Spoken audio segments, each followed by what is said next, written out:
میں جا مثال صحابہ کے بارے میں لوگوں نے یہاں تک کہہ دیا کہ نعوذ باللہ صحابہ مرتد ہو چکے ہیں، 4 صحابہ کے علاوہ کوئی ایمان والا نہیں تھا۔ عزیز طلبہ، یہ بات روز روشن کی طرح آیا ہے کہ قرآن لکھنے والے صحابہ ہیں، قرآن کو پڑھنے والے صحابہ ہیں، ہم تک قرآن پہنچانے والے صحابہ ہیں۔ یہی تو وہ صحابہ ہیں جنہوں نے ہم تک اسلام پہنچانے کے لیے تن من دھن کی بازی لگا دی۔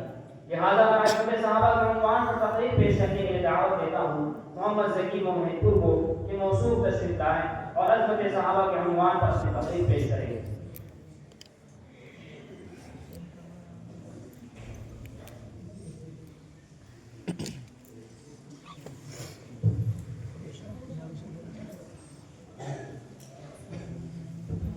نحمده ونصلي على رسوله الكريم أما بعد فأعوذ بالله من الشيطان الرجيم بسم الله الرحمن الرحيم محمد رسول الله والذين معه أشداء على الكفار رحماء بينهم صدق الله العظيم وقال النبي صلى الله عليه وسلم أصحابي كالنجوم بأيهم اقتديتم اهتديتم أو كما قال عليه الصلاة والسلام۔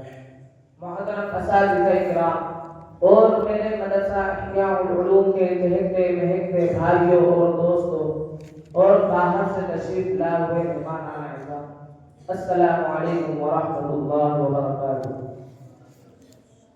سامعین محترم، کائنات کے پیارے پیغمبر محمد صلی اللہ علیہ وسلم کے یاد آپ کے جانثار، آپ کے وفادار، آپ کے ہمدرد میرے پیارے پیغمبر صلی اللہ علیہ وسلم نے فرمایا کہ لا تمس النار مسلما من رآنی او رآ من رآنی، جس نے ایمان کی حالت میں مجھے دیکھا ہو اس پر جہنم کی آگ حرام ہے، اور جس نے میرے دیکھنے والوں کو دیکھا ہو اس پر بھی جہنم کی آگ حرام ہے۔ آج کوئی بھی یوٹیوب اور چینل پر بیٹھ کر کالا کوٹ پہن کر صحابہ کرام رضی اللہ عنہم کی عزت پر بات کرتا ہے کہ صحابہ ایمان والے نہیں تھے، صحابہ نعوذ باللہ صرف 4 باقی رہ گئے، باقی سارے کے سارے مرتد ہو گئے۔ نہیں، کائنات کے لوگوں سنیے، رب کعبہ کی قسم، اگر وہ صحابہ ایمان والے نہیں تھے تو پھر میں کہتا ہوں کہ دنیا میں کوئی بھی ایمان والا نہیں تھا۔ اگر ایمان نہیں تھا تو سمیہ رضی اللہ عنہا کے 2 ٹکڑے کیسے کر دیے گئے؟ اگر ایمان نہیں تھا تو کیسے حضرت زبینہ رضی اللہ عنہا نے اپنی آنکھوں کو نکلوا لیا؟ اگر ایمان نہیں تھا تو کیسے بدر میں اپنے نبی کے لیے سب کچھ قربان کر دیا؟ اگر ایمان نہیں تھا تو کیسے احد کے میدان میں اپنے نبی کے لیے اپنے جسم کو ڈھال بنا لیا؟ اگر ایمان نہیں تھا تو کیسے حضرت حنظلہ رضی اللہ عنہ اپنی نئی نبی کی دلہن کو چھوڑ کر میدان جہاد میں شہید ہو گئے؟ اگر ایمان نہیں تھا تو بتائیے بلال رضی اللہ عنہ کیسے جلتے ہوئے انگاروں پر احد احد کا نعرہ لگاتا رہا؟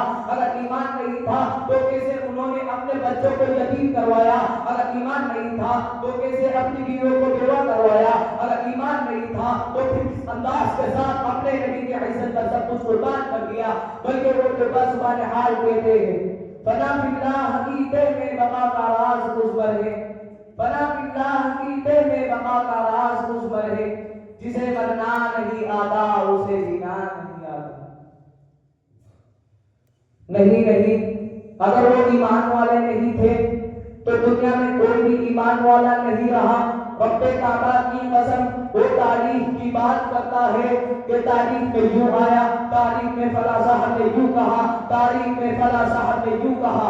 اگر یہ تاریخ میرے نبی کے یاروں کی تعریف کرتی ہے تو اسی تاریخ کو سینے سے لگاتا ہو۔ اگر یہ تاریخ سیدنا صدیق اکبر کی گستاخی کرے، اگر یہ تاریخ سیدنا فاروق اعظم کی گستاخی کرے، اگر یہ تاریخ سیدنا حضرت عثمان کی گستاخی کرے، اگر یہ تاریخ علی اور معاویہ کی گستاخی کرے، حضرت عائشہ صدیقہ کی گستاخی کرے، تو اسی تاریخ کو پاؤں کی ٹھوکر سے اڑا دینے کا ارادہ رکھتا ہوں۔ میں نہیں مانتا ایسی تاریخ کو جو سیدنا صدیق اکبر کی صداقت کو نہ مانے، جو سیدنا فاروق اعظم کی عدالت کو نہ مانے، جو سیدنا حضرت عثمان کی سخاوت کو نہ مانے، جو علی کی شجاعت کو نہ مانے، تو میں ایسی تاریخ ہی کو نہیں مانتا۔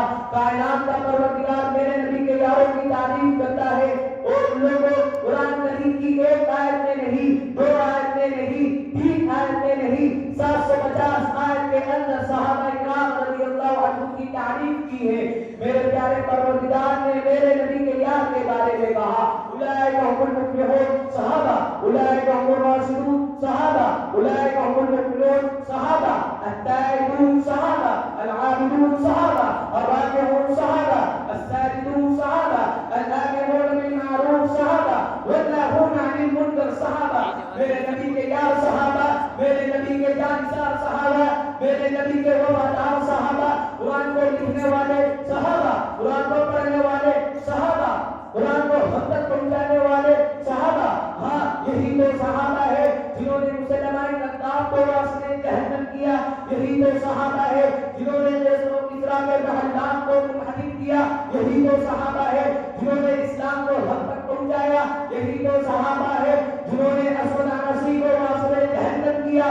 تو مجھے کہنے دیجئے ان مقدس ہستیوں کے بارے میں قرآن نے اعلان کہا فَإِنْ آمَنُوا بِمِثْلِ مَا آمَنْتُمْ بِهِ فَقَدِ اهْتَدَوْا. جو تم اصحاب میں سے جس کے پیچھے چلو گے, حضرت ابوبکر صدیق کے پیچھے چلو گے, حضرت عمر فاروق کے پیچھے چلو گے, حضرت عثمان غنی رضی اللہ عنہ کے پیچھے چلو گے, ہدایت پاؤ گے اور جنت کے مستحق بن جاؤ گے. تو مجھے کہنے دیجئے لے شوق سے نام صحابہ کا, کر چرچا عام صحابہ کا. لے شوق سے نام صحابہ کا, کر چرچا عام صحابہ کا. گر طلب ہے تجھ کو جنت کی بلّہ تھام صحابہ کا. اب میں ایک اشعار کے ساتھ اپنی تقریر کو ختم کرتا ہوں. او دشمن صحابہ بول ذرا, او دشمن صحابہ بول ذرا, کہ کیوں انکار صحابہ کا. ہر حال میں تجھ سے پوچھے گا یہ دعوے دار صحابہ کا. میری جان صحابہ کے حق میں, ارمان صحابہ کے حق میں, دنیا کے سارے غیرت مند انسان صحابہ کے حق میں, جنت کے سب دروازوں کے دربان صحابہ کے حق میں, وہ جمہوری آدم قانونی قربان صحابہ کے حق میں, اسلام صحابہ کے حق میں, ایمان صحابہ کے حق میں, عائشہ بلال بلال ابوذر سلمان صحابہ کے حق میں, قرآن صحابہ کے حق میں, رحمان صحابہ کے حق میں, شعراء کے تاب تخیل کے دیوان صحابہ کے حق میں, کفار کی دھتی رگ رگ پہ چلتی تلوار صحابہ ہے, کفار کی دھتی رگ رگ پہ چلتی تلوار صحابہ ہے, صادق و امین صحابہ ہے, احسن و حسین صحابہ ہے. وآخر دعوانا الحمدللہ رب العالمین.